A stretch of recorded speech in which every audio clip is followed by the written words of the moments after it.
Good morning, good afternoon, good evening, everyone, wherever you are and whatever time zone that you are watching this. This is Jeff Payne with the NESA Center, continuing our IOR digital series. We have taken a little bit of a break, and that's because we've had a series of programs at NESA that has kept us from doing these individual focus sessions, but we are honored to be able to jump and dive right back into the conversation about the happenings and goings on of the Indian Ocean region. And today we are joined by not only a prominent expert on the Indian Ocean region and South Asia, but also a good friend to both myself and the NESA Center. We are joined by Professor Shahab Enam Khan, who is not only the research director at the Bangladeshi Enterprise Institute, but he is also a professor of international relations at a prominent university in Bangladesh that is affiliated with the Bangladeshi state, among other NGO, research institution, and academic partnerships he has around the world. He joins us today to talk about a context in which Bangladesh is navigating not only the situation in the Indian Ocean region, but also the larger kind of realm of strategic competition that is shaping up our world. Bangladesh has always been a fascinating country. It has always been in the midst of a very complicated region, but now there seems to be added variables to how Bangladesh is operating. We're going to get into that. So, Professor Khan, it's always a pleasure to see you. It's great to have you join us. I'm going to launch into the first question so we can turn it over to you. There are rumors flying about, some have been written about, some have just been talked about, that Bangladesh seems to have a little bit more oomph in its step. It seems to be more interested in taking on not necessarily a leading role, but a certainly more autonomous, independent, and kind of Indian Ocean-wide role than what has been the past. What do you make of those kind of rumors, those perceptions, and if they are accurate or not, and then why so? I'll turn it over to you, sir. Professor Payne, thank you very much. That's very kind of you to introduce me in that way. I think you have really pointed towards the right discourse that is emerging across the regions. I think Bangladesh is in the right course. And recently, my friend David Brewster has written an article where he has identified Bangladesh as one of the emerging leaders across the regions. And I must tell you that it is not a rumor, it is a fact. It was in the making for many years, and in many cases, we have overlooked it. I mean, if you look at Bangladesh in terms of population, it is one of the largest countries in the world. If you look at the peacekeeping operations across the world, this is one of the largest troops that is contributing to peacekeeping in the world. If you look at the diaspora, this is perhaps one of the largest countries in the world that is keeping the world economy going. I mean, perhaps in any respect, if you look at Bangladesh, it has been underrated. Even if you look at the ready-made garments, even the shirt that probably you're wearing is probably coming from Bangladesh. So again, altogether, I think it was in the making for a long, long time. Again, if you look at Bangladesh's role in the multilateralism, United Nations, OIC, BIMSTEC, SAARC, wherever you go, I mean, this is one of the countries that has always have put its faith on multilateralism, even these days when we are talking about great power game. In the Indo-Pacific, we are one of the conduits. When the immediate past, one of the movers and shakers from Washington, Stephen Bacon, came to Bangladesh, he was talking about Bangladesh as the centerpiece for the State Department. And that also tells you that how we have emerged as a critical factor. Even if you go to the Middle East, the whole economy of Middle East is run by Bangladeshi laborers. If you go to the peace and stability in Africa, it's us. I was in Mali, Professor Payne, and the stability of Mali is largely dependent on us. So again, wherever you go, I would tell you that perhaps Bangladesh's contribution is widely felt. So I would say that it was not largely been noticed, but again, we are now being projected as what we are in terms of economy, in terms of strategic relationship, in terms of politics, in terms of demography, and even in terms of stability. Even today, I was reading the newspaper, we have become one of the largest destination for Indian export. So if you look at the Indian economy, which is a vast economy, and compared to Indian population, we are probably one or seventh or 1/7 or probably 1/8 of their size, and we are one of their top export destination, which means we consume and we have the ability to consume that much of export. That tells you that our economy has become so vast that we are able to contribute to the growth of our neighboring countries. If you look at the Myanmar, we now host 1.1 million refugees from Myanmar. So we are actually provide them the humanitarian support. So you can now imagine the colossal contribution that we are providing to the regional stability across the region. Even if you look at Bangladesh through the prism of security providers role, in the Indo-Pacific, in Bay of Bengal, in the regional context, probably we need to be well evaluated as a security guarantor rather than just seen as a country that is just growing as an economic power. I think my friend David Brewster, and in fact you and I were part of a greater dialogue hosted by NESA a week back, where it was highlighted that how Bangladesh has managed a strategic autonomy over Bay of Bengal, which is not only collaborative, but also being helpful not only for the neighboring countries, but also for the greater Indo-Pacific members. And we've been instrumental in setting up regional institutions like BIMSTEC, and we have been one of the premier in setting up the only regional initiative in South Asia, which is SARC. So again, if you see us through the prisms of bilateralism, multilateralism, or in global institutionalism, again, how would you see us? Perhaps we are one of the proponents. Since the birth of Bangladesh in 1971, we have always been conduit for all these things. And that's why I would say, Professor Payne, probably the rumors are no longer rumor, rather these are realities and facts.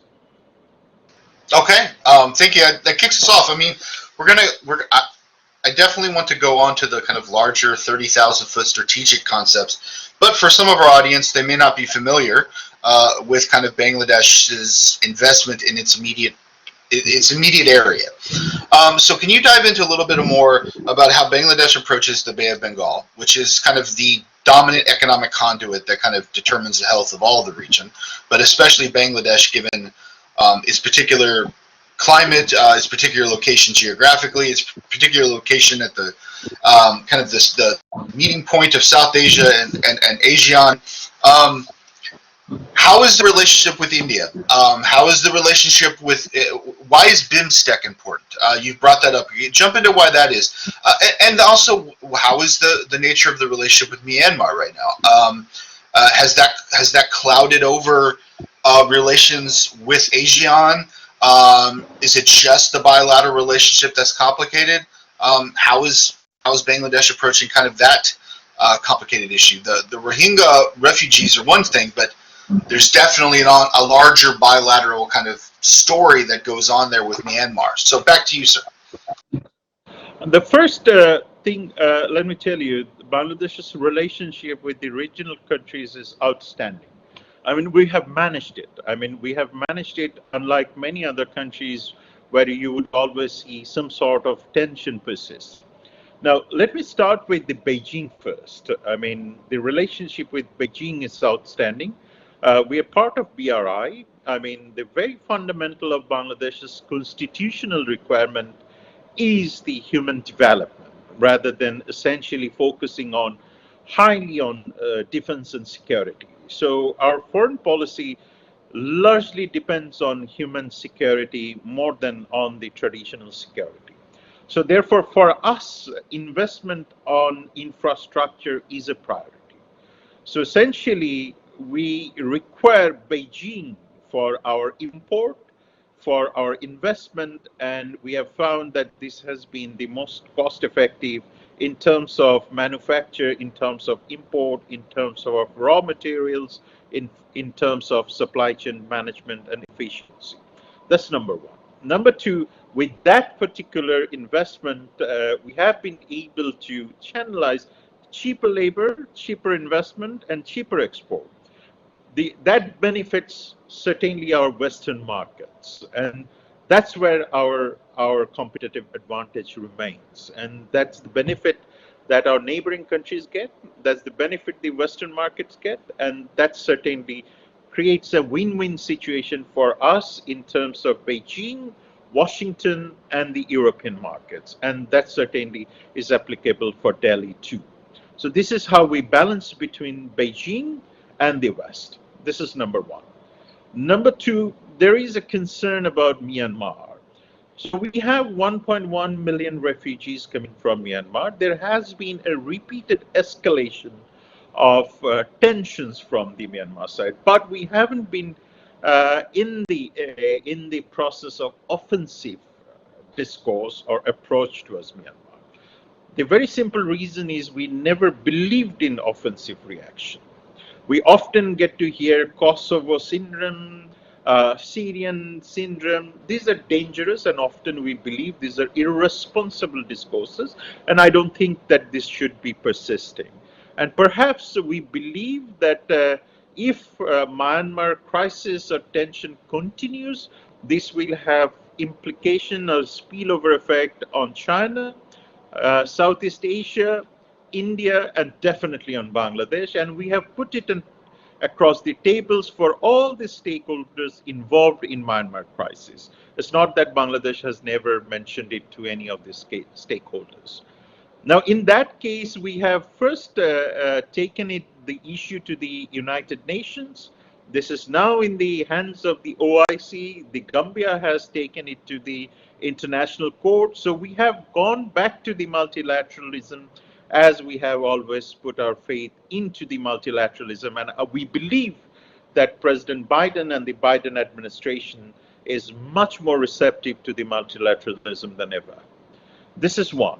The second important factor for us is that the trilateral mechanism that we have started since 27, including China, Myanmar, and Bangladesh, is still going on, in which we believe, because the Chinese have a greater stake in the Burmese political ecosystem, defense ecosystem, and therefore this is a pragmatic way of thinking to bring the Chinese into the table and have some sort of negotiation going on.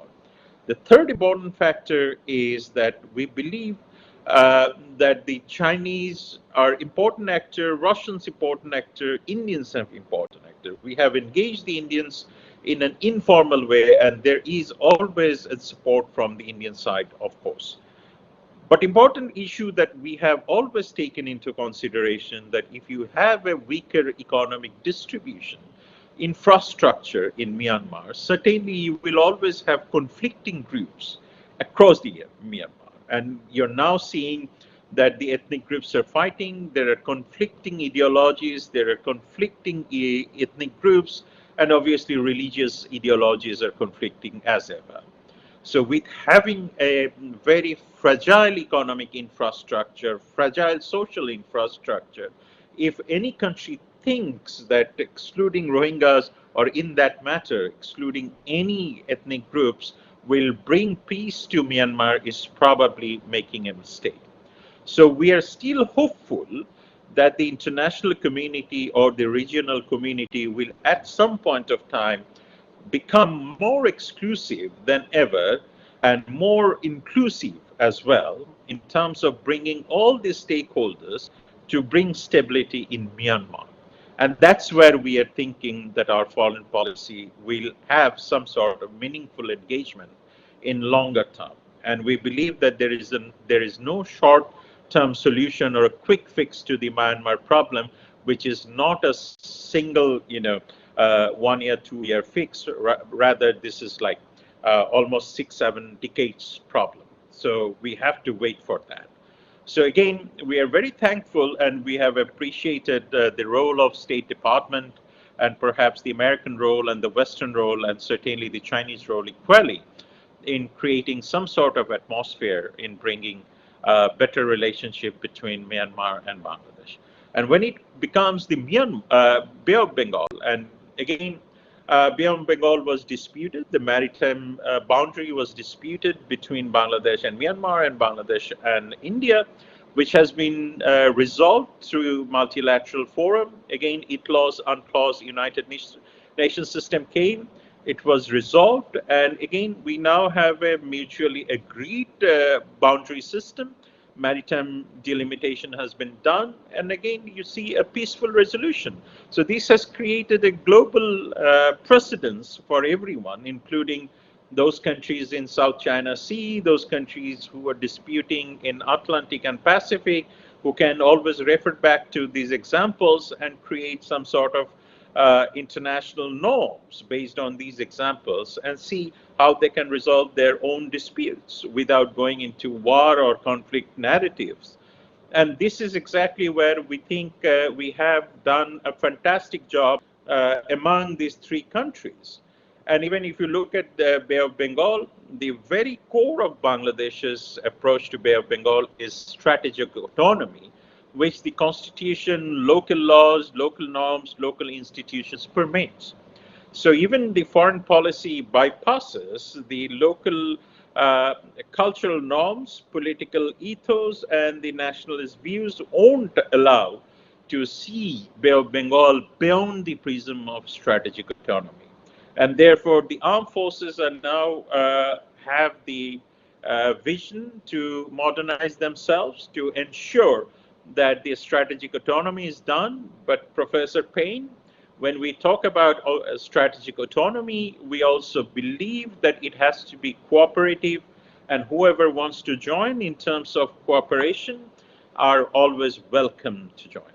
And that's exactly where your Indo-Pacific strategy comes, BRI comes, and that is exactly where we always say that we are here for the defensive purpose, cooperative purpose, not in terms of offensive purpose. And we believe in free and open Indo-Pacific, Bay of Bengal, and we also believe that this has to be done in an ethical manner so that the ecosystem survives, and this is done in an ethical manner so that the environmental and climatic sanctity is preserved.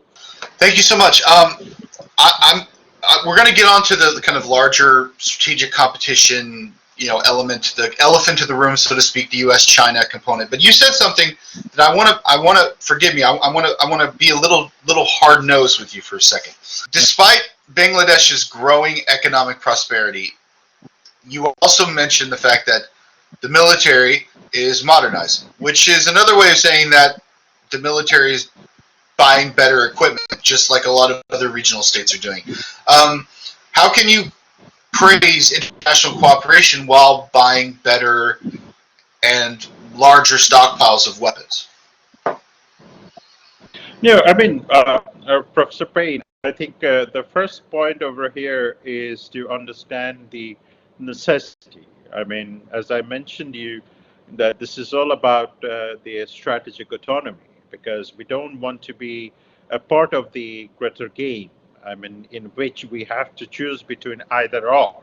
Rather, we have to be the part of the game in which we are providing support, and in which we believe that no country can be a single security provider in the region. Even if you look in terms of natural disaster, piracy, terrorism, radicalism, or even if you look at the previous past history, or even if you look at the new arms race that is going on, we don't want to be the part of the arms race. Rather, we want to be a part of the whole ecosystem in which, where we provide stability. So as a result, the whole doctrine that we pursue in Bangladesh is to be a part of the cooperative mechanism, So when we talk about modernization, we don't talk about defensive posture, offensive posture. Rather, we talk about the defensive posture. That's number one. Number two, you and I were part of a greater dialogue last week in which we have identified a number of external actors are now getting increasingly involved in our waters, including the Indian Ocean water, South China Sea water, Indo-Pacific water.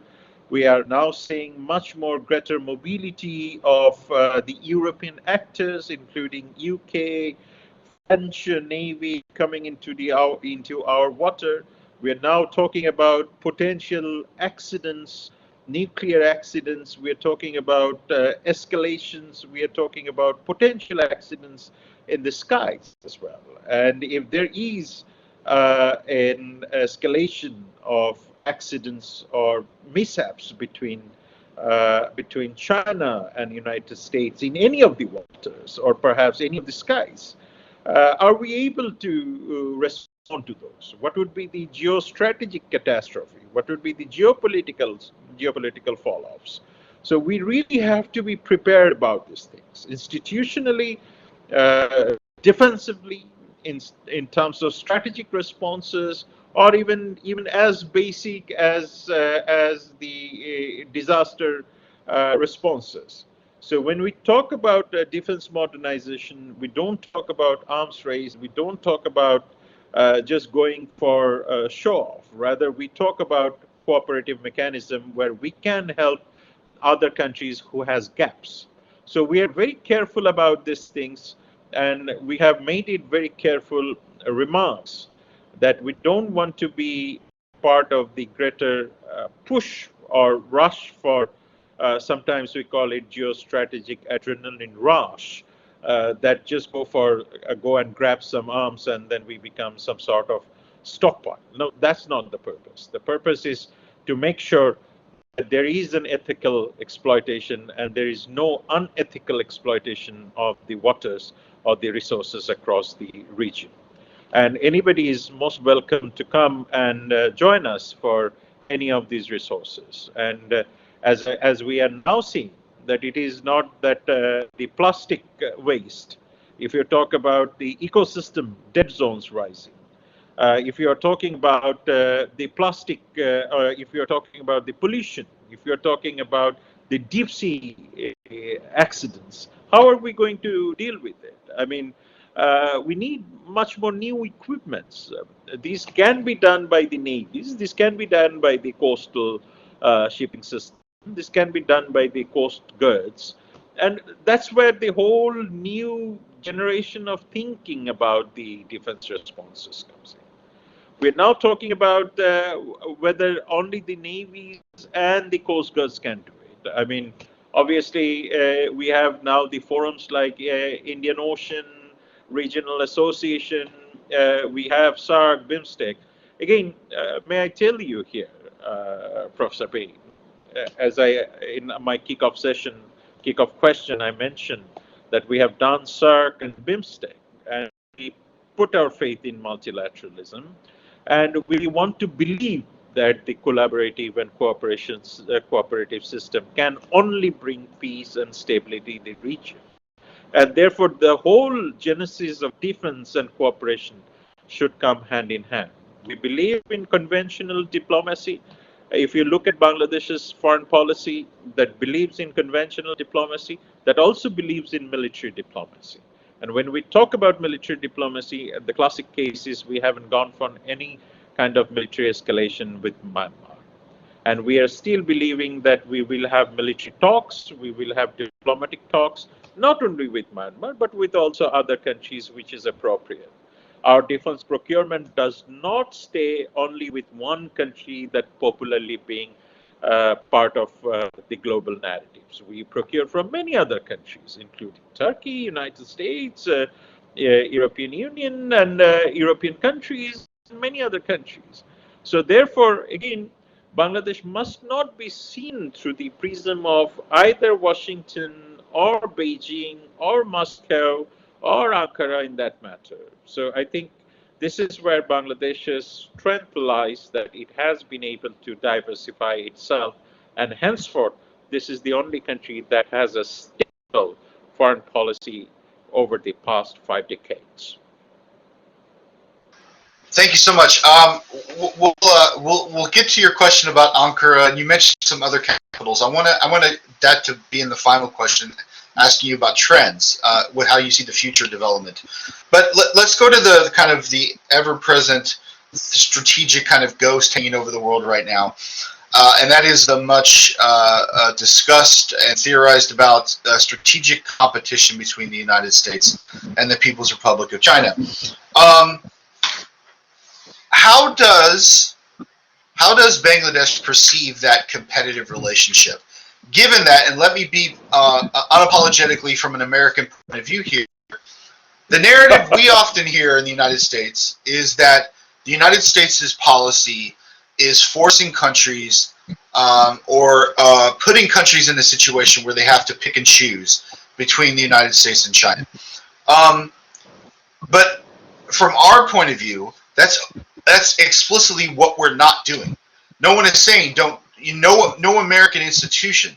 There might be the random American scholar or expert or person appears on CNN who says decouple with China, do so and so. But there's been no official policy from the United States to stop trading with China, to stop exploring future cooperative efforts with China, and so on and so forth. So from our point of view, the United States is not forcing a pick or choose approach. It's just that for us, we have to defend the rules and norms that have defined the international system that China seeks to reform, and that is the real heart of the disagreement. I mean, this is how South China Sea has become a flashpoint, the Taiwan Strait, East China Sea, in essence, the entirety of the Western Pacific, and then theoretically, the Indian Ocean too, given China's interest in the Gulf, its base in Djibouti, its engagement throughout South Asia and Southeast Asia. So that's our approach to it. But perceptions are different. So how is the conversation in Bangladesh? How is this strategic competition framed, discussed, debated in Dhaka and in Bangladeshi policy circles? First of all, I mean, let me start with the micro narratives, which is myself. I would say that this is a civilizational conflict that we are seeing. I mean, I would start from Alaska dialogue between the United States and China accusing each other. I mean, that is essentially very fundamental dialogue between the two ideologies. One is talking about the Chinese way of socialism, communism. The other one is talking about the values of democracy, human rights, and stuff. And obviously, they have their own weaknesses and strengths. And that's exactly how we see that this is a competing ideologies. But what Dhaka sees is that many of the Western world often fails to recognize that, well, the Chinese have been able to uplift the life of 800 million people over the past few decades from absolute poverty to a reasonable economic livelihood. So that's the benefit that the Chinese political system has bestowed upon its citizenry. So this is the success. On the other hand, if I look at Afghanistan, if I look at the Middle East, again, this is a perception. I mean, not necessarily we can argue on the perception and fact and the discourse for like hours and hours, but perhaps the perception lies in a way that whether Washington has really provided meaningful solution to the Middle Eastern problem or Afghanistan problem. And now we are seeing that the troops will be pulled out from Afghanistan, and what will happen to Afghanistan? And obviously Afghanistan has its own role to play.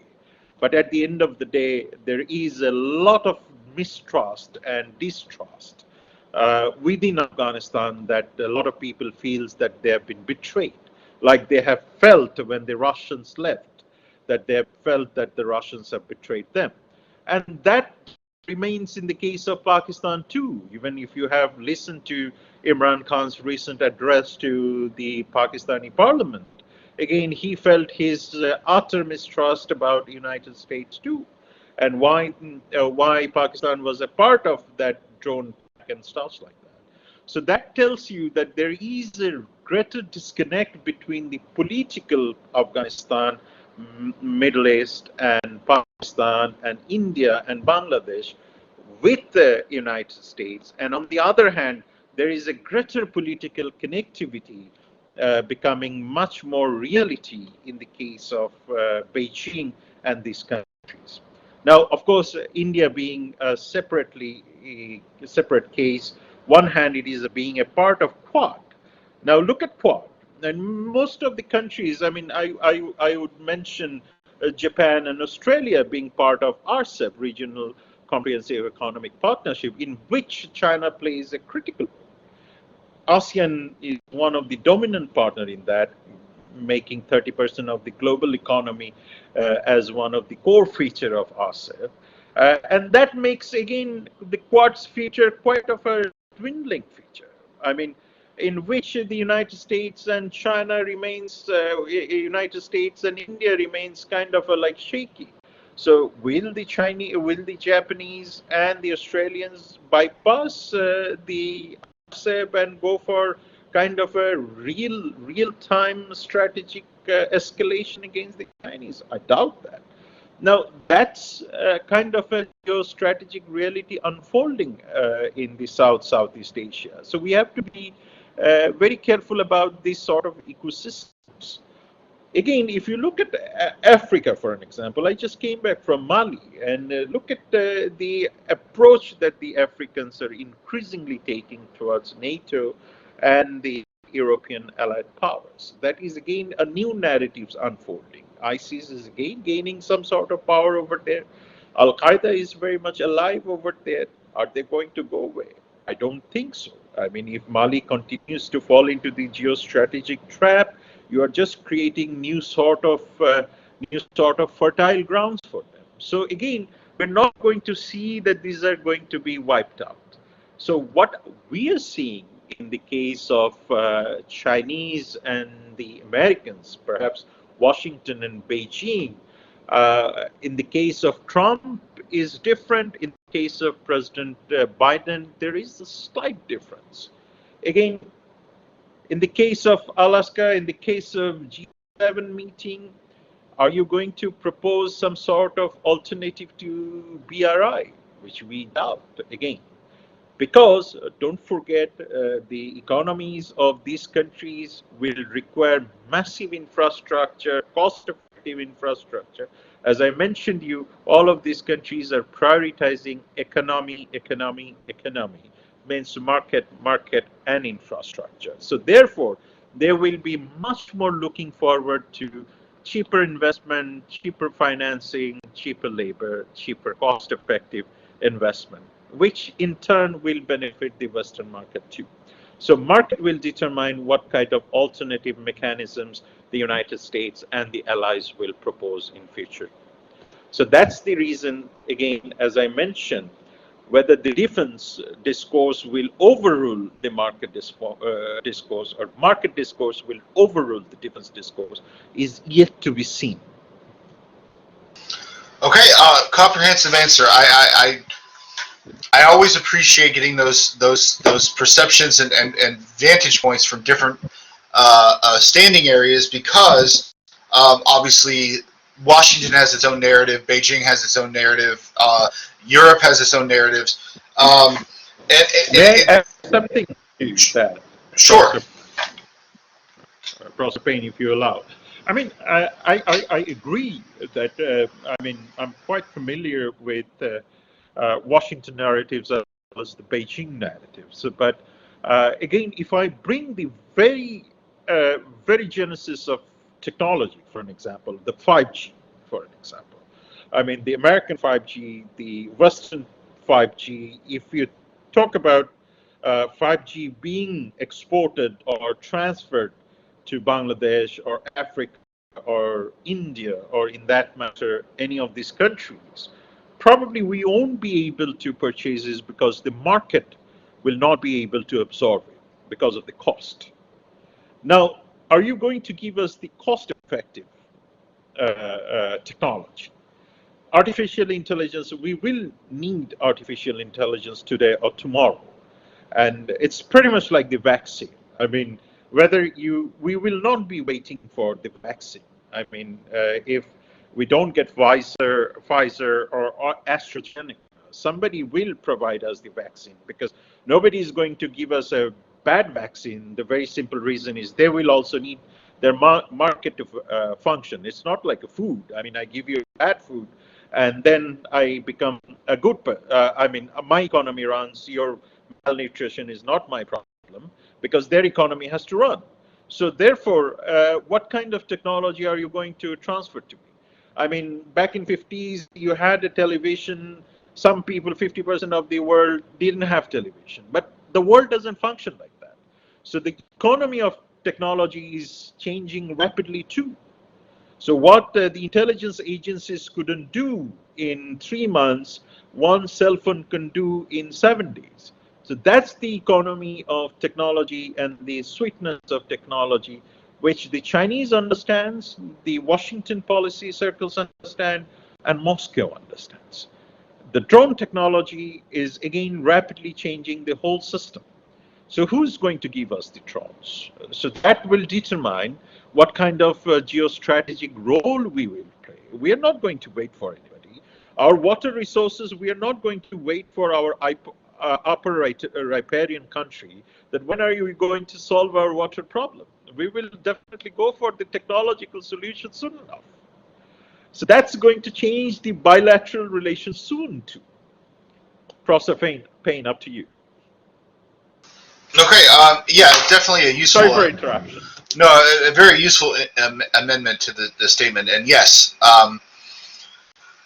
the methodologies by which the major actors globally do engage in things like technological transfer, infrastructural investment, market creation, trade agreements, and so on and so forth. Yes.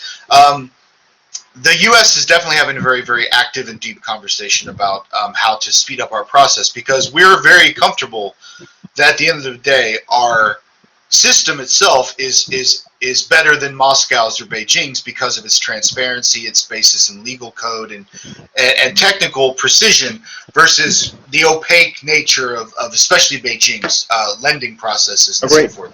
But yes, the American European systems definitely need to speed up the pace. I do not disagree with you on that, and that conversation is happening. But a final question, and this is kind of changing us off the kind of narrative. You brought up Ankara. You alluded to Ankara. You alluded to Canberra by talking about Australia, the Quad countries. The narrative in a kind of comfortable, kind of lazy setting is that we still live in a bilateral or even a unipolar world. If you're very, very, very out of touch, if you're in touch, some people like to call it a bilateral world between bipolar world between Beijing and Washington. That is inaccurate. We live in a multipolar world, and so how does Bangladesh? Let's extract Delhi, let's extract Beijing, let's extract Washington from the algorithm. What powers, actors, economic partners is Bangladesh looking towards in terms of the future? Well, I mean, first of all, I mean, I can't imagine Bangladesh without the major powers. Let me put it in this way, Professor Payne. I mean, without Washington, Beijing, Moscow, or even London, I really don't see Bangladesh thriving as a regional power. And obviously, Delhi is a part of this entire discourse. Had we had this discussion before pandemic called COVID, I would have had a different answer. But during this pandemic, the answer is quite different, because my neighbors are more exposed than ever. I'm not saying they're weaker, but I'm saying more exposed, that we have much more real-time information and the reality in front of us than ever, which we now have better grasp of what's happening across the world than only the narratives, numbers, and figures and the paper what the papers are telling us. So Bangladesh is looking forward to the solutions of its problems. Obviously, the economic problems have defense problems, not problems in a sense like the vacuums, or we need to really strengthen our much more better strategic autonomy. We are graduating to developing countries soon enough. All would require much more greater presence in international market. Ankara certainly remains one of the greatest destinations. Like any other destination in the Middle East, like any other new markets opening up in the Latin America, we're looking forward to that. Obviously, we are looking forward to new markets in Africa. So if you look at Ankara as a strategic partner, yes, very important. Looking forward to much more greater engagement with the Eastern Europe, Western Europe. For obvious reason, they have competitive advantages in terms of cheaper technologies, in terms of cheaper human resources, in terms of cheaper access to business, and we need access to business. Because don't think Bangladesh doesn't need to go and invest in other countries. We have just provided technical support, financial supports to our neighboring countries. So that tells you that we are also able gradually, with a small amount of money, to our neighboring countries in stabilizing their economies. So that tells you that our economy is now able to expand. So for which, obviously, Professor Payne, at some point of time, we will need organic space for expanding not only our financial capital, but also our financial investment. That will also look forward for defense cooperation, that will look forward for greater investment in manufacturing sector, whether it is car, whether it is pharmaceuticals, whichever way it is. So I think Bangladesh has to be seen not through the prism of strategic equations all the time, but also through the market equation most of the time. And that will not only stabilize the region. Professor Payne, if you allow me, I would like to really highlight. I mean, this is something I believe our friends in Washington would be largely benefited, because we are now the only country that provides stability, political stability as well as financial stability, in which we are able to create an economic infrastructure if we have proper support, technical supports for financial governance, transparency, accountability, and obviously in terms of greater regional stability, then obviously our economy will have greater spillover effect on our neighboring countries, starting from India to all the way to Myanmar. I think that's what you need. And obviously we are able to provide support to Afghanistan as well in stabilizing its economy too. Now the choice is up to the greater power, how they want to leverage the capitals that we have gathered over the past few years. Well, thank you. Very, very comprehensive. I was just thinking about your final statement there. I think that is, we'll pause it there with the hope that we'll have you back.